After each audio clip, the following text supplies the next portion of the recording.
With Broadway reopening, the curtain is finally going up on the highly anticipated musical, Diana. David Pogue has a preview.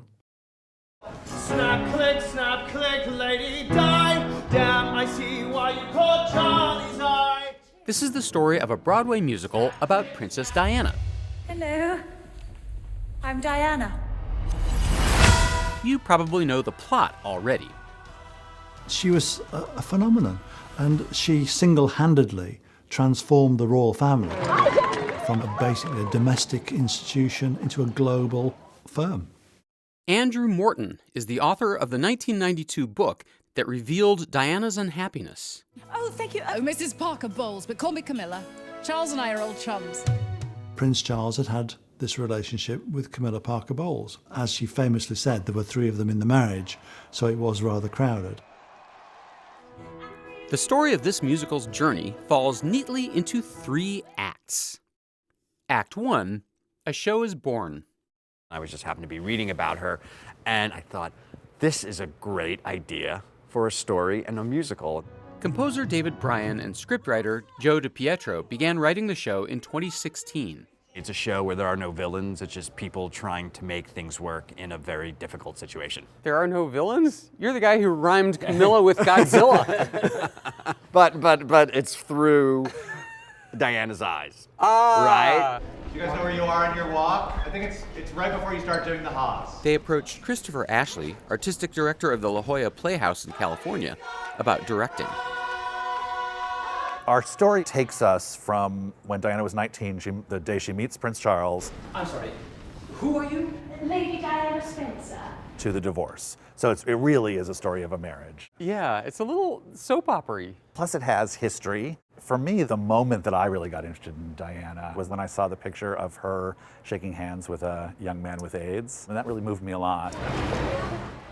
Now all they had to do was find themselves a Diana. Gina walked in, and she was absolutely definitive in her first audition. My whole preparation began with watching all the countless YouTube videos we have. And then a pose for the cameras. How did she move? How did she hold herself? How did she speak? They found their Diana in Gina DeWall. And how about the accent? I mean, yes, I'm British, but she has a totally different accent. I think my normal accent definitely fluctuates a lot, but Diana sort of talks a lot more forward, you know, very forward and quite nasal and very articulated. For Diana aficionados, Diana's biggest co-star might well be her costumes. This is the closest to my heart of any show that I've ever worked on. See, Lady Diana is wowing Britain. It was just the beginning. William Ivy Long has designed the costumes for 75 Broadway shows, but he really wanted this one. Because the main character is known for her fashion. She is. I mean, the wedding dress is famous. The revenge dress is famous. The John Travolta dress. She was famous for, among other things, her fashion sense. Everyone wanted to see her. Everyone wanted to be her. And how many outfits have you made for Diana? Princess Diana on stage is wearing 35 different outfits. Now, hold on. By my calculations, that's less than 4 minutes per outfit. How do you do that? I mean, is it Velcro? It's a secret. It's Velcro. I can guarantee you there's not an ounce of Velcro in any of these things.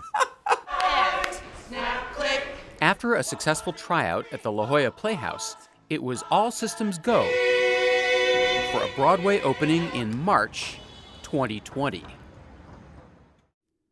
And then the curtain fell.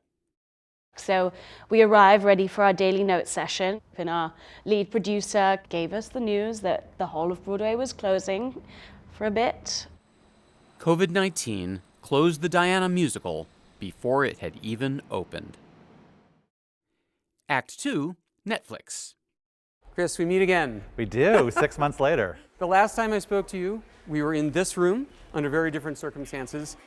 Give us a concise history of what's happened since. So the creative team started meeting the day after Broadway shut down. Great, so Bethany, We wrote a new song and really did major reworking of the first act. Frenzy fills the night. And then the Netflix possibility came up. The show's producers had struck a deal to film this Broadway musical that had never actually opened on Broadway. And so, in the thick of the pandemic, in August 2020, the cast spent 4 weeks living in an isolation bubble, rehearsing for the Netflix shoot in their empty theater. Some of you might say hello to my husband. He adores Wales. And nobody said who's going to buy a ticket to the show if they've seen it on TV? I think that's turned out not to be true. If you think about like the impact that the Chicago movie had, it's still running on Broadway, the live show. I do actually think people want to see something live for themselves that they've experienced on film. This is how your happy people does. Act 3, back to Broadway. A few weeks ago, we sat down once again with Gina DeWall. She'll be putting on Diana's blonde wigs once again when the show finally opens in November. How was your pandemic? Longer than expected. I can't really think of what it would be like. I mean, you are re-rehearsing a show that you've already re-rehearsed twice. You know, it's like a third wedding.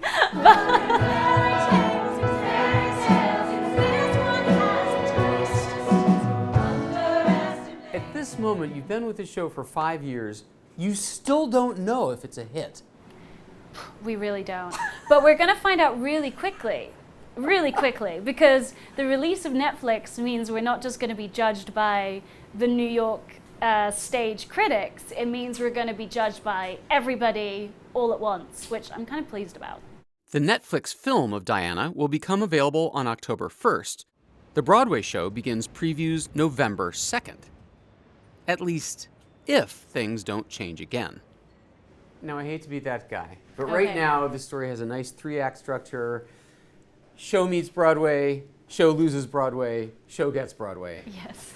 But this Delta variant... I know. Is there any worry? Well, of course there's worry. I mean, how could you not be worried? But that is just the nature of being an artist. You have to sort of surrender and have faith.